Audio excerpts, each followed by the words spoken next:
Hey guys, it's Josh, and welcome back to the Not So Bad Bachelor Pad, your favorite podcast for learning how to balance between being a functional adult and a bit of a raging dumpster fire.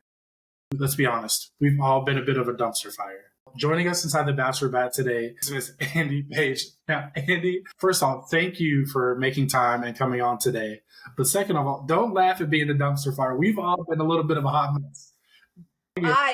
No doubt, I have been a hot mess in my life. I probably still am, but I wasn't really expecting that intro. It's hilarious. It's apropos. It's genius.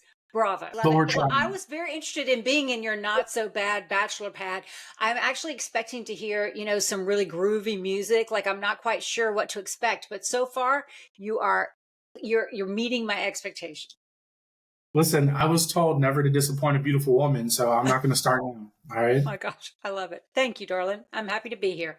So, guys, Andy is one of one. I don't think I've ever met anybody who has worn as many hats as she has. So, first and foremost, we're going to give a big round of applause for just all your achievements. I could not imagine not only authoring a book, but spending time on any television production, being a style coach. I mean, you have done such a wealth of things over your lifetime that I don't even know how we could describe you. Well, that's very kind. And it's true. A cat has nothing on me. And, I really want to live to be 100. Do you want to live to be 100? So this is a hot take. I actually don't. I want to look youthful, young, and still dashingly handsome. When I go, by the time I have my second grandkid, if I can make it to that, I'll be happy. You want to see that second grade kid like walk down the aisle and get married and have another kid, and you will be dashingly handsome the rest of your life. So anyway, I want to live to be 100. I'm going to highly encourage you to adopt my philosophy. But my point in saying it is that because I want to have longevity in my life, I am all about leading me where the universe and God takes me. So yeah, I have a best-selling book that's in 3 languages and 14 countries. I developed this amazing product that holds 19 patents. I've been lead hair and makeup on television shows. I've done over 200 episodes of reality television show myself. And I'm a guest host on QVC. But I am the latest character on General Hospital. So it's just kind of wherever things roam, I love that. And I tell people that. I was like, you really do have to be a yes person and just go with the flow, because you never know what's on the other side of that door. You got to step inside. It is so true. I love that. And I love the word yes. The word no is a big poo-poo for me. I love the word yes. And I'm definitely a yes person. And the other thing that I think is important, because Joshua, you could probably be my son, is that I want you to know that you're not going to eat the fruit the same day you plant the seed. So every day you want to show up and be eager and be open, and there is value in all work. So you're going to try your hardest, and you never know where those relationships and those impressions are going to lead. And so I would have never dreamed that I would be, the latest character on General Hospital, but it came from me planting a seed 20 years ago with a very small relationship. So your life can evolve, and you can be given new opportunities as long as you're always doing your best, and people know that you are going to make a situation better and not worse. We've said this several times throughout the season, and it's something that I've started translating into my everyday life. Is your goal should be to be 1% better than you were the day before. You don't have to make these massive changes overnight, and you won't see results overnight. But if you can just make that 1% a little better than yesterday, after a while, you'll start to notice the results. I love that. I've never heard that, Joshua. That's genius.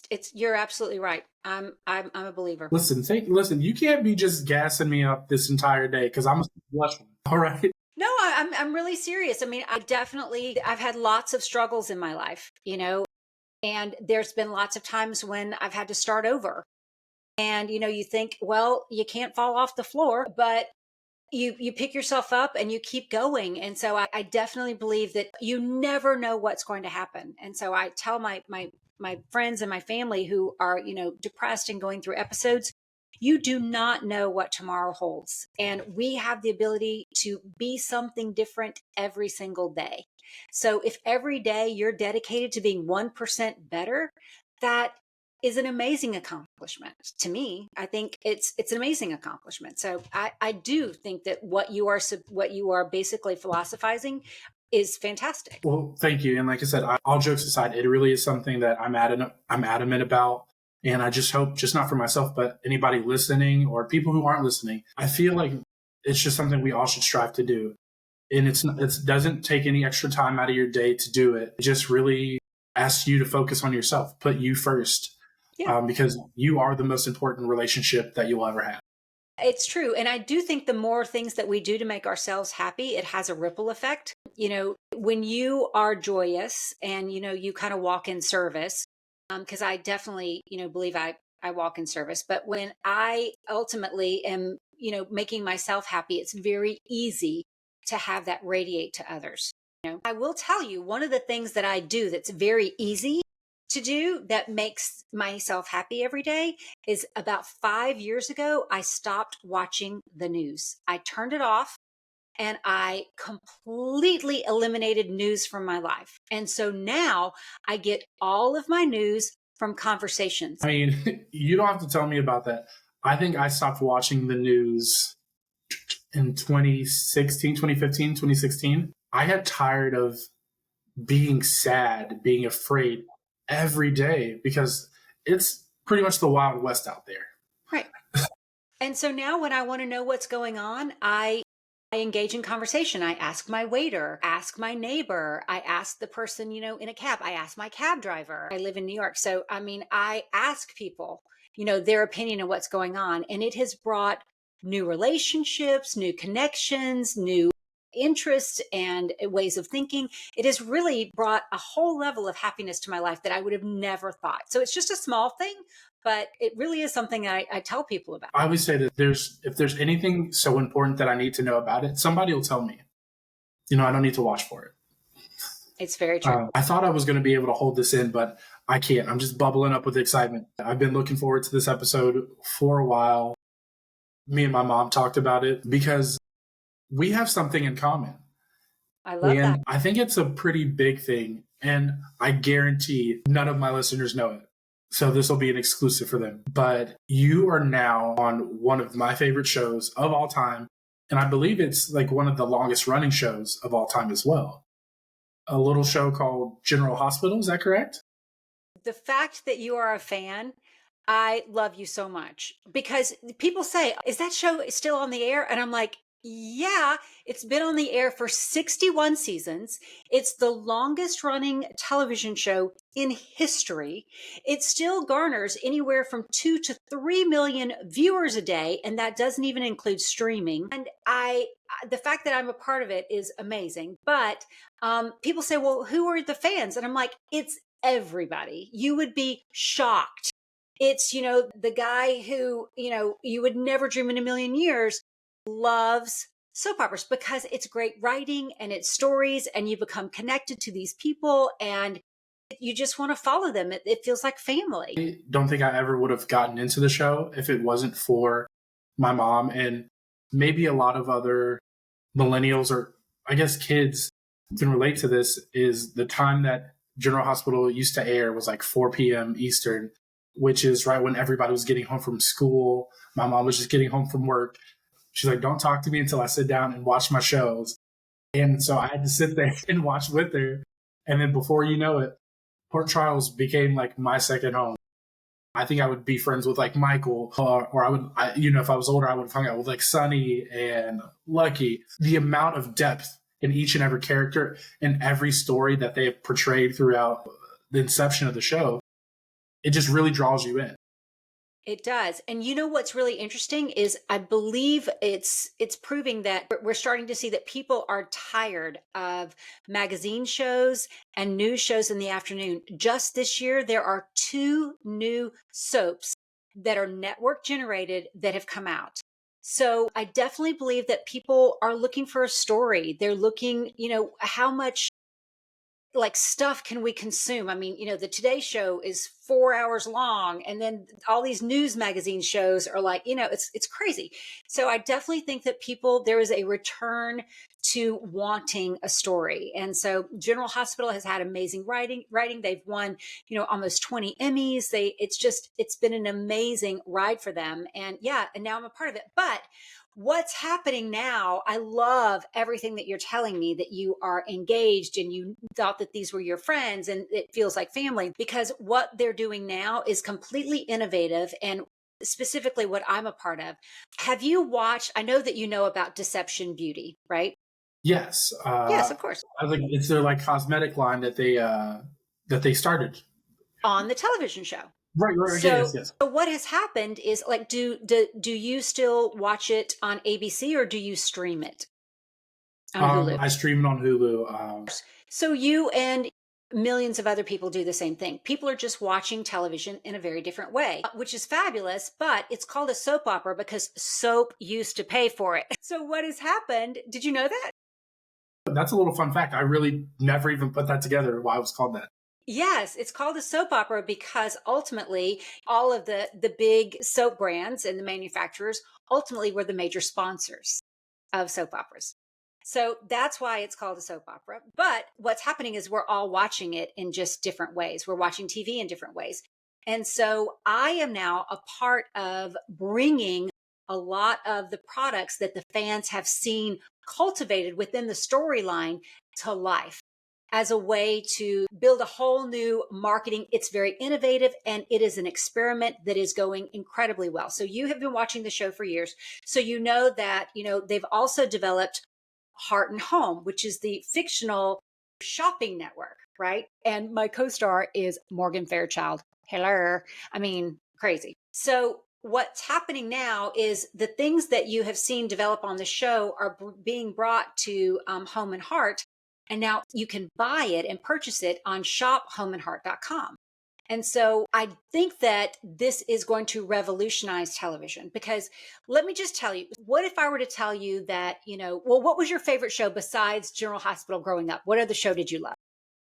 Honestly, I was just a PBS kid. Okay, fantastic. So Elmo is a perfect example of that, right? So what Yeah. if, Oh yeah, yeah. yeah. So everybody wanted Elmo. Okay. But what if I were to tell like your mom that she could have had, like Fonzie's jacket, Oh, from hey. Happy Days, right? Yeah. Right. That was really Or like cool. all of these, or, maybe, I don't know, we could have had like, JR's, cowboy hat. But my point is that, now what is happening to television, because advertising is changing so much, we're getting to a point where almost, if this works, every show you will be able to purchase from the show. Like if this was a television show, you could buy that clock or you could buy my sweater. So they're working to a point where advertising is not outside of the show, but it's a part of the storyline. And so that is what I'm a part of. It is crazy innovative. People who have watched General Hospital have watched Deception Beauty be created and all of the, serums and the deceiver and like all of these things. And now, because you have connections and you've seen these things demonstrated and you trust these people, it is the perfect place for you to bring things that you are interested in home. I do love the innovation in that because so often we were like, I love what she or him was wearing, or like, I wonder where they got that from, or I've seen that somewhere. To be able to, in real time, find out what it is, purchase it, or you're like, you know what, Mother's Day's coming up. I know mom loves like beauty products, or one of the guys is wearing a jacket, Father's Day's coming up, or you would just look good in it just because you can order it and have it probably like sent somewhere. Not only would that change marketing, but that would make gift giving so much easier for people. Yeah, it is pretty amazing. So, I mean, it's wonderful that I've been brought into this from being a QVC host to now being a host on the fictional Home and Heart. But I do think that because everything is changing and evolving, I actually think that is completely innovative. And I mean, we've had small things where, you'd see a Coca-Cola can in a movie, or there'd be a specific, car that was featured in a movie or whatever. But this is just on a whole other level. And again, ABC and General Hospital, they're really stepping out and they're being the real innovators. And like I said, this is an experiment, but I think it's going to lead to an opportunity for us to really experience being a part of a show in a whole other way.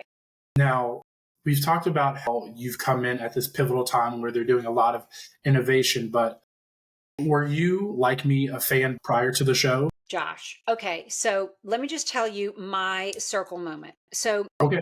I grew up in a small town, and I went to a small little private school. And every Wednesday we got out early. So that was like the teacher's planning time. And I would run home. And I was so fortunate that I lived right across the street from my great grandmother. I would get out of my uniform and I'd go to my great grandmother's house. And I know this isn't going to sound like a big deal to you, but let me just tell you, my great grandmother had real Coca Cola, like the real thing, with all the sugar and all the good stuff. And I would go and I'd get real Coca Cola and Nutter Butters, which were like chef's kiss, the most amazing thing to me. I would go, we'd have Coca Cola, we'd have Nutter Butters, and we would watch her soaps. So I would watch the soaps catch up on Wednesdays with my great grandmother. And to think that, here I am all these years later, now a part of this show, it is bananas. I cannot tell you, when I got tapped to do this, it was just like I was so excited. And I'm on set waving to my mama, my big mama in the sky all the time, because she would just be so proud. So yeah, I was not only a fan, but I love the fact that in some small way, she's looking down on me and just grinning and laughing up storm. You said you called her Big Mama, is that right? Yeah. Okay. Yeah, I know she probably had a favorite too, but I can't miss this opportunity. When you were growing up, or even as an adult watching this show, you can tell me, be honest. Did you ever have a little celebrity crush? Of course. Blackie, are you kidding me? John Stamos, let's be honest. He was like everything. I mean, I know Luke and Laura, everybody loved Luke and Laura. Okay, that's great. But yeah, John Stamos is Blackie. He was something else. And I actually was able to meet him when I moved to New York. It was pretty good too. But we loved, again, the storyline in Port St. Charles and the whole thing, which is wonderful. But, the story, the writing is really what has sustained the show. And I mean, 100%. yeah, so it is a drama, but there is so much. I mean, the fact that you love the show, I cannot wait to tell you some of the dirt. I mean, they create 250 hours of broadcast television a year. You have no idea. So, like my first day on set, I was in scene 47 and 49 of that day. They, on average, film 50 to 60 scenes a day. They start at 5 o'clock in the morning and go till noon. They break for an hour, and then they film from 1 o'clock to 8 o'clock at night, 4 days a week. I mean, honestly, that really doesn't surprise me because unlike most other shows, they don't have season finales or mid-season finales really. Monday through Friday, New Year's, almost to New Year's, they're on. I think maybe like they have like Christmas or like a day here and there off, but they're always going. Always. It is crazy.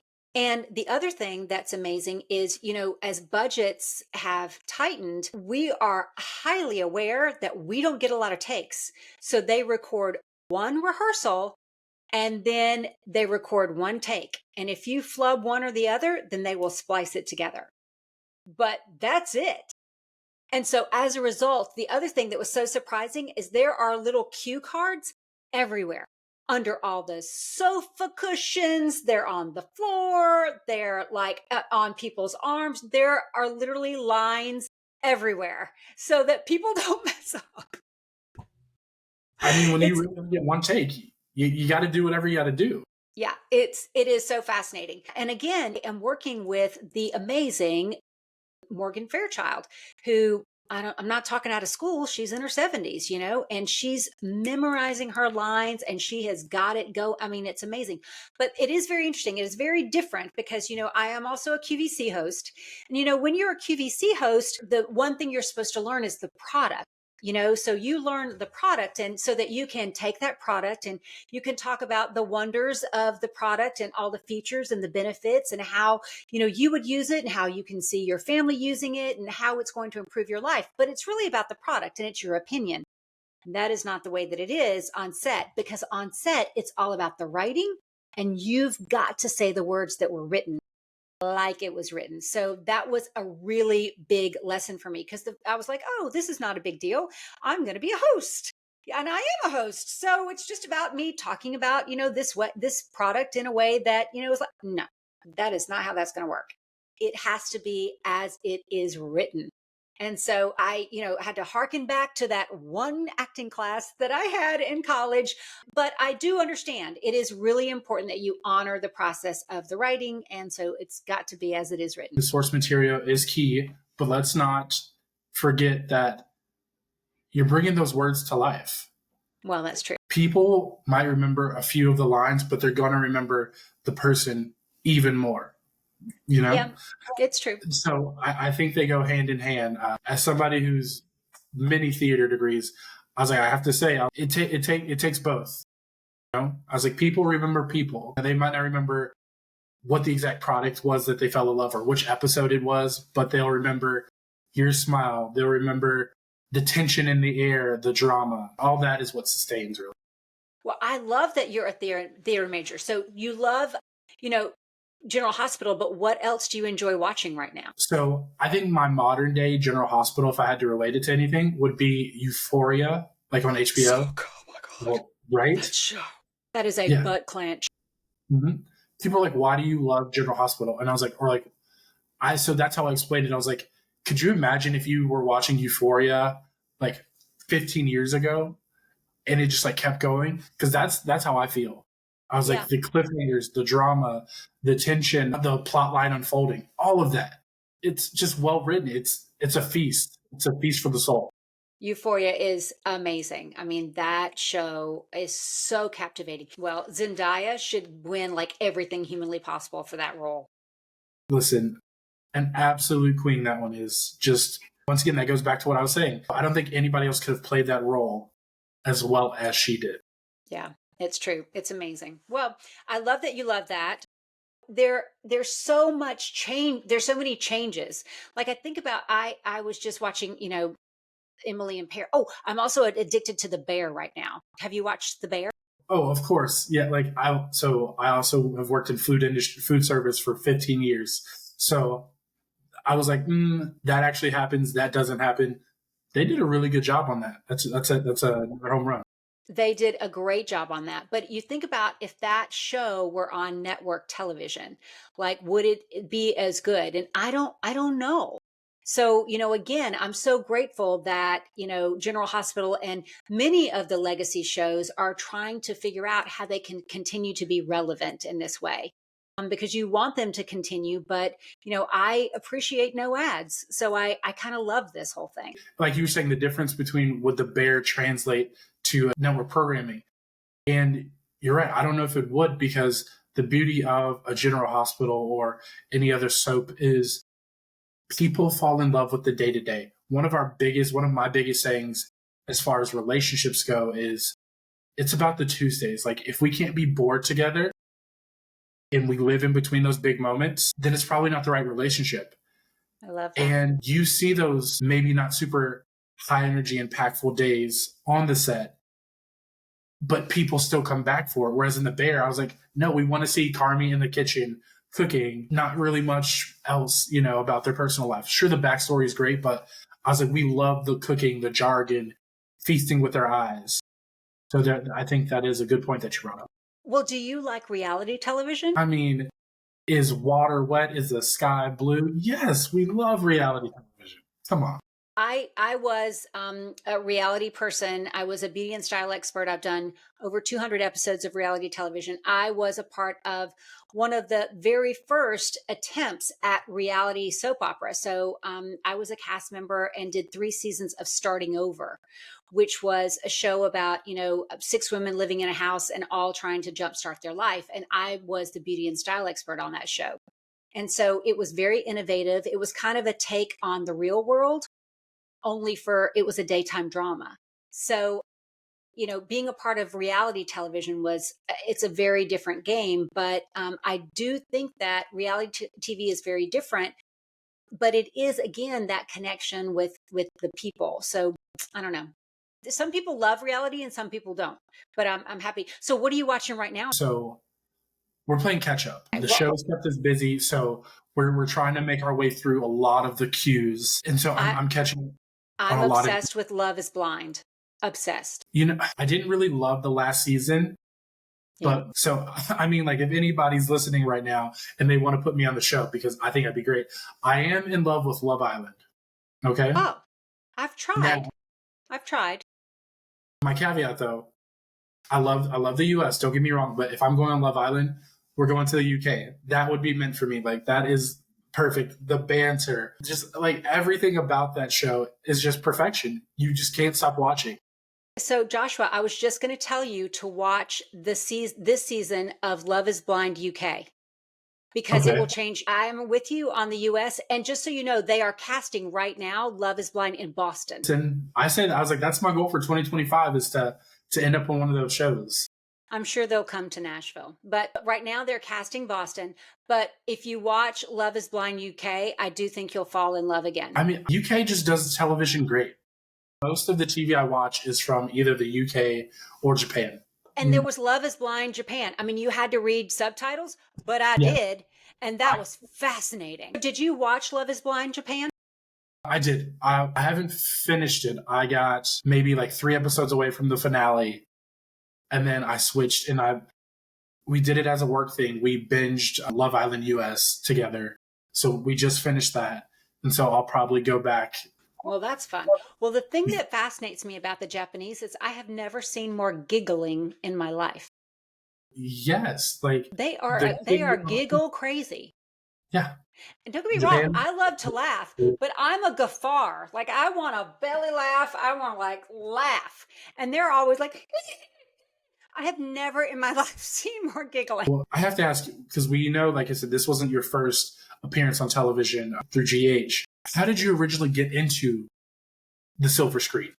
Okay, so I am so fortunate that somehow God made me tall. I don't know if it was my grandmother's collard greens. I don't know if it was real Coca-Cola and Nutter Butters. But by the time I was 10 years old, I was almost 6 feet tall. And I know that that doesn't seem like a big deal, but I'm really fortunate that everyone in the universe told me that I needed to go to New York and, start working as a model. And I was like, yeah, okay. I couldn't even believe it because I felt I was the ugliest creature that walked the earth. But by the time I was, 13, I had signed my first contract. And at 17, I was a high school dropout. I dropped out of high school and moved to New York and got my graduate equivalency diploma, my GED, and got right into college and started working as a model. And I thought that I would be a sportscaster. So I started down the road of becoming a broadcast journalist. And, today I have a double master's in media studies and broadcast journalism. And I thought that I wanted to be a sportscaster. So I worked really hard at, what I thought was going to be my career, but I never made it to air as a sportscaster. It took a complete detour and got an opportunity with QVC at a very young age. Again, never made it to air, got the entire education, but never made it to air. And then I heard about this show starting over. My agent called me and she's like, I know this is crazy, but there's like this show about women. And I don't know, I think you should think about it. And I went on just an open casting call and I got this show. And then that got starting over. And that cultivated really the idea that I could be a beauty and style expert on TV. And so from there, I went on to be a beauty and style expert. I had my own show on A&E for a while called Sense of Style. At that time, the Style Network was still really big. So I did, 10 years younger and How Do I Look and just all of these amazing shows. But I became, one of those makeup or makeover people that we all remember from like the 2000s. There were so many makeover shows. So that's what I did. And that's how I became a part of television. And then, I was in a very bad accident about 5 days away from going to film the next season of 10 Years Younger. I decided to climb this cliff and jump off the edge of this big rock, and I ended up cutting off my right foot. So I severed my right foot. completely cut it off. And it was a life-changing moment, as you can imagine. And then, so for 10 years, I was really dedicated to um, a product idea that I had, which was the Girly Go Garter. I had developed a place to put your mic pack on set because I was starting to get water blisters from wearing my microphone on my bra. Yep. So I developed the Girly Go Garter, and for 10 years I was focused on learning to walk again, getting my foot back on. I had 7 surgeries, and I was able to develop and launch the Girly Go Garter from basically my hospital bed. And so that was like a 10-year project. And then I got myself back together, and went back, was actually recruited by QVC during COVID. And so one thing led to another, and the seeds that I planted, showing up on time, doing the right thing, being prepared, and trying to make a situation better than worse, led to the producers of all those old shows that I used to work on remembering me, and seeing on LinkedIn that I was now a QVC host, and giving me a call for this opportunity on General Hospital. One of the oldest sayings that I've had since I was a child is there's what you plan and then there's reality. And it's so beautiful to see how your story just looked at your plan, chuckled, and was like, here's what we're really going to do. Yeah, it's true. Like, very similar, like man plans and God laughs. That was a big one that my grandmother used to say. And yeah, I believe God's been laughing at me for a long time. Like, I've got plans, and don't get me wrong. I mean, I thought I was going to be the best checker at the Piggly Wiggly, and I would rock that, right? Like, I would be so good. I would be so good. But, I'm just really fortunate that, like I said, God made me tall, and things took a different. If I had been 5'5", I'm telling you, I'd be the postmaster general of the post office in Chickasaw, Alabama. But things just, I'm really fortunate, because that's the only thing that I had going for me was, my physique. Everything else, and gumption. I was also very determined, But yeah, I am a listener. When God gives you an idea or an inclination, or I do my best every day. I walk in faith, and I listen, and I let the universe and God kind of guide me. And then when He does, I respond big time. I write a book. Yes, that's a great idea. I'm going to write a book. I develop a product. Yes, that's a great idea. I'm going to make that happen. So whatever it is, I just do it with the best of my ability. A lot of people have trouble not just listening to the universe, but taking direction. They're like, no, I don't want to do this. They're stubborn. And this isn't me bashing anybody, because I'm raising my hand. I'm also one of those stubborn people at times. But when something is meant for you, you will get it. You don't have a choice. I'm so happy you said that, Josh, because so many times I talk to people, and they're like, oh, but where did you find the money? And I'm like, I don't know. But if God's going to give you the idea, He's not going to just give you the idea. He's going to give you the pathway to make it happen. So I never worry about the money. I know that I will figure it out, and God will provide. That's right. We just have to throw caution to the wind and just go full force. Believe. Yep. Just believe. And so, yeah, I mean, believe me when I tell you, my family was not exactly thrilled with me, dropping out of high school at 17 and moving to New York. But I had the foundation that I needed. I've always been, I've never done drugs. I'm not that kind of girl. I've always kept myself, really determined and, kind of on the right path. And that foundation that I had is what I still pull from today. So even though they were very scared and freaked out, I remember saying, I have been taught well. I'm going to be just fine. And I walked in absolute faith that I was going to be just fine. New York watered me, and it let me grow in ways that, my wonderful, precious, fabulous, tiny upbringing would not have allowed me to. So you just have to believe when the opportunity comes. Yes, I'm doing that. Just like I love hearing you're going to go to Japan. Yes, you are going to Japan. You absolutely are. So I love that. Now, Andy, I love that today you have taken us on such a journey. We've taken a trip to Port Charles. We've gone back to Alabama with you, your story in New York. But one thing we really haven't, you shared a really big thing with us about that tough time in your life when you went up, with your leg. But on the show, I have this section. It's called the Quickie Questions. Okay. So I'm going to ask you a couple just quick personal questions. I don't want you to think too hard about them. Okay. But they do get a little tougher as we go, okay?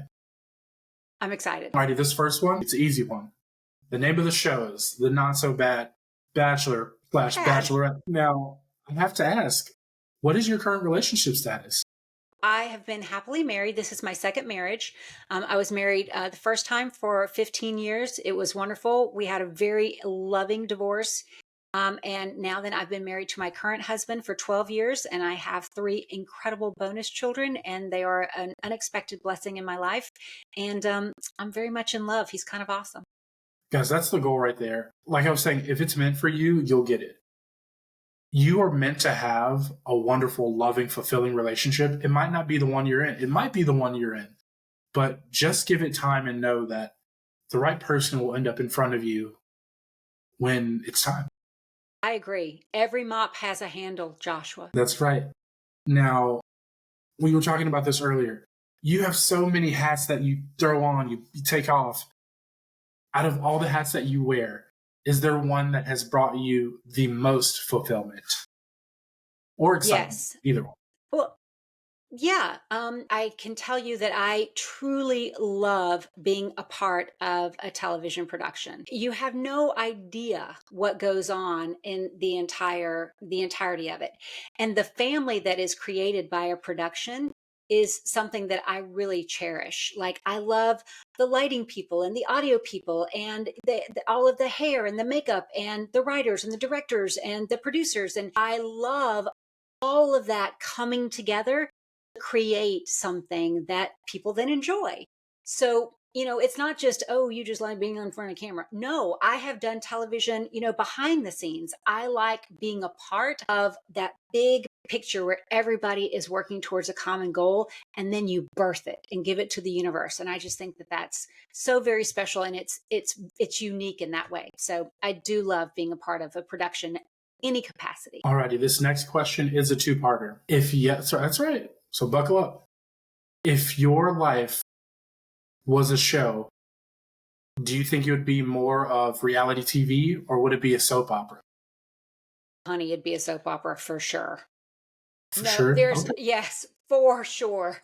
I mean, you're literally talking to someone who's cut her foot off. I was born a twin, and I'm really fortunate that I had my twin sister for 30 years, but my twin sister committed suicide when I was 30. I'm on my second marriage. I've got three bonus children and all of that drama. I live right across the street from my mother-in-law. It would be a soap opera, I promise you. I was like, living across the street from the in-laws is wild.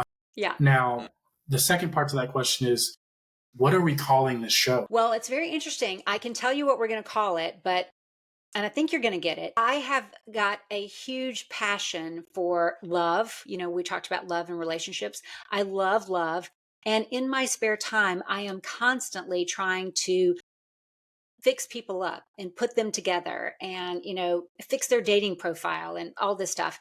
And so my husband has coined me the hillbilly yenta because I'm from Alabama and he is a Bostonian, and he's half Jewish. And so he's like, you're such a yenta. You're like a hillbilly yenta. And so my show would be called the Hillbilly Yenta for sure. It's so funny because I would say this. I feel like if I heard that title, immediately I would think like Real Housewives. I would think reality television. But then you start watching halfway through episode 1 and you're like, the drama, the layers. Okay, I'm starting to see the vision here, Andy. I'm starting to see it. We might have to start production on this here soon. Nobody else take this idea. I'm starting a podcast because I am obsessed with modern dating, obsessed with what's going on. And I've already filmed a couple of episodes. I want to launch with 5 episodes, but it is called The Dating Lab with the Hillbilly Yenta.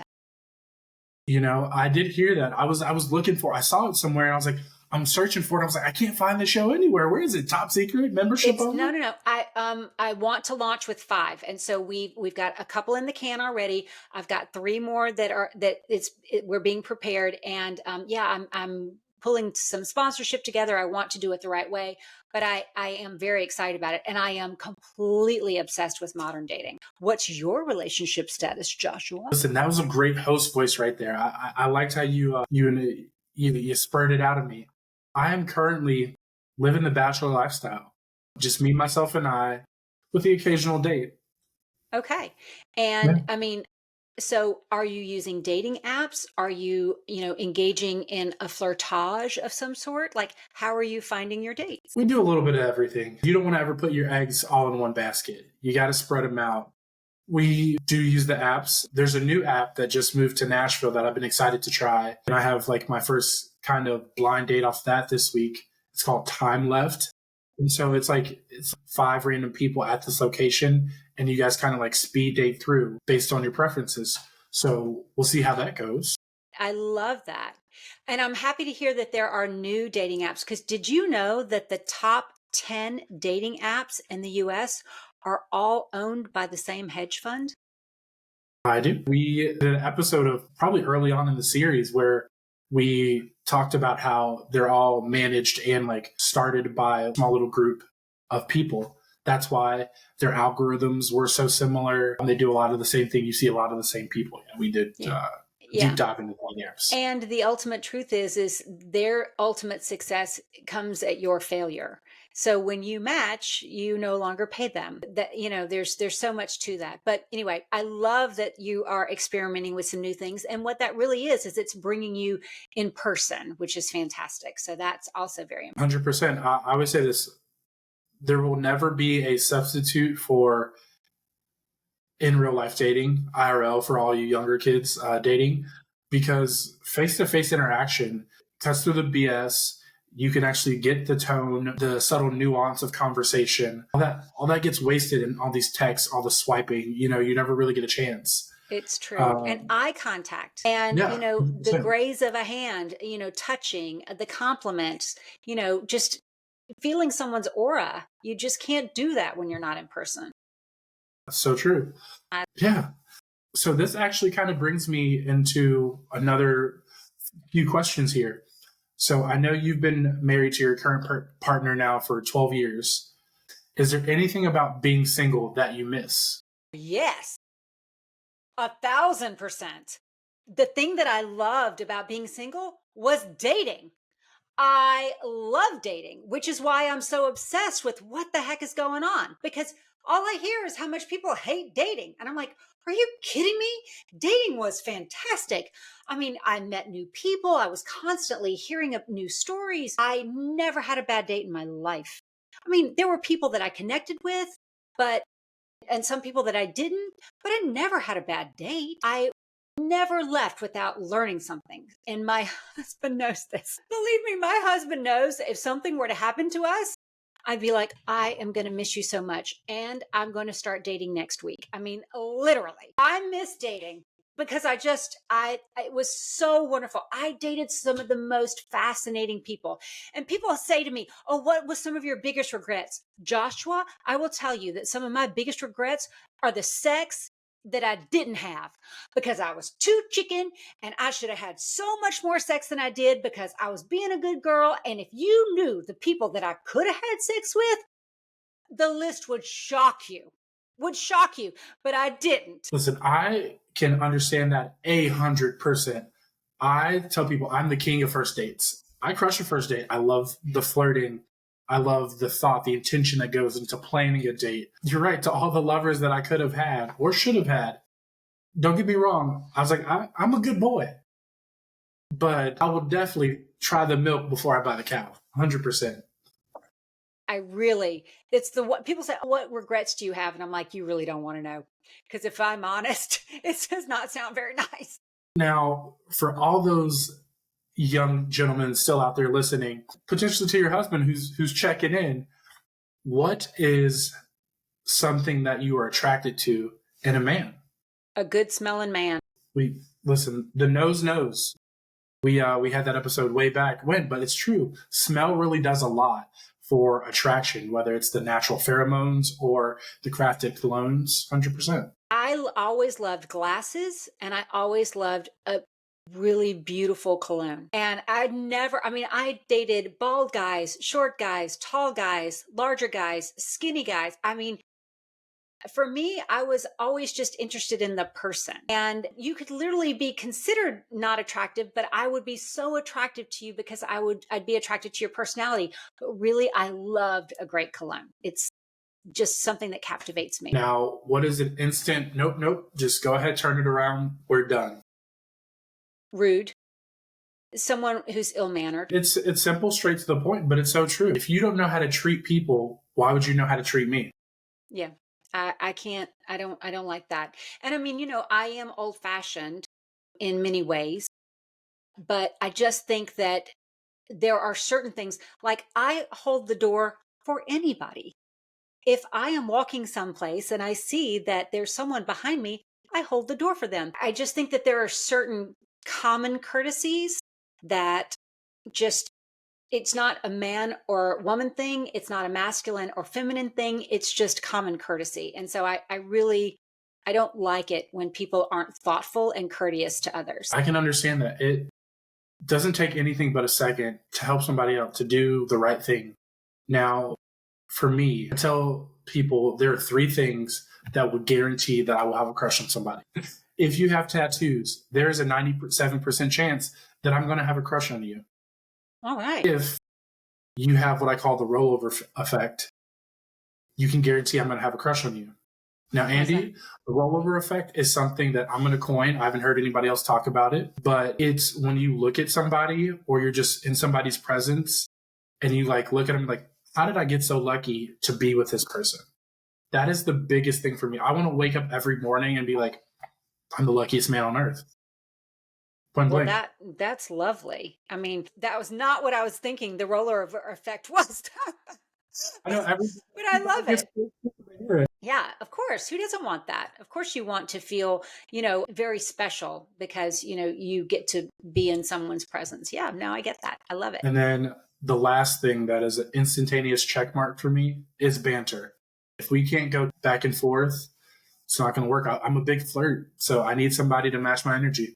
You are a flirt, and I do. I like the banter. I think that's a lost art. So I love that you are really relishing and celebrating it. And then our last question in this quickie, if you could go back in time and tell your younger self something about relationships or sex, what would that be? I think I've already answered it. I would have more. I was just raised with, very kind of strict Christian values, and I do cherish those, and I'm very glad that there were a lot of missed opportunities in a sense that I wish I had had those stories now to tell and remember. The stories that I tell now are, yeah, we had one date and then, yeah, that didn't happen anymore. I went out with him once and then that didn't happen anymore. So it would honestly be a continuation of some of those stories. Let's put it that way. There's nothing wrong with being the one-off queen. You did it once. I dated a lot of really impressive people one time. Yeah. That still counts. We'll still count it. Now, before we get out of here, I did ask you this earlier, and I want to take the time to come back to it because, like I said, you've had an illustrious career, which is not over. You're going to live to be 100, so you still might have time to be that sportscaster. But is there anything that you've not had a chance to talk about on a podcast, on your show, in your book, like at any time that you really just were like, hey, I would love to just chat about this with somebody? Or I think more people should know. Yeah. I think that a lot of us hold back on our spirituality, I'm grateful that, I haven't, put you off by, talking about God, but, I am a God girl and I feel angels with me, I feel like my ancestors with me and I listen. And so in many ways it's taboo. And I do recognize that it's a personal thing, but I wish that we all felt a little more comfortable, talking about our relationship with things of the other world. So that would probably be the one thing that I've never been asked about. I do touch on it and people who know me kind of know it about me, but it is the one thing that I wish that we were felt a little more comfortable discussing. I'm a big believer in never yucking somebody's yum. So when people talk about their spirituality, their sexuality, their ambitions, their secrets, it's not my job to judge. That's not my role in life. My role in life is to be a supporter. My role in life as a coach is to build people up or to help use those parts of yourself that you're afraid to talk about and leverage them as strengths. So I always try to be super understanding, open, and just understanding of those things. You are adorable. You are yummy, yummy, yummy. Thank you. So, okay, this is the last question I'm going to ask you. Okay. So style is everything to you. It's been ingrained in you since day one. I remember hearing stories of, I think by the time you were like 12 or 13, you were expected to have your makeup game on lock whenever you left the house. Totally.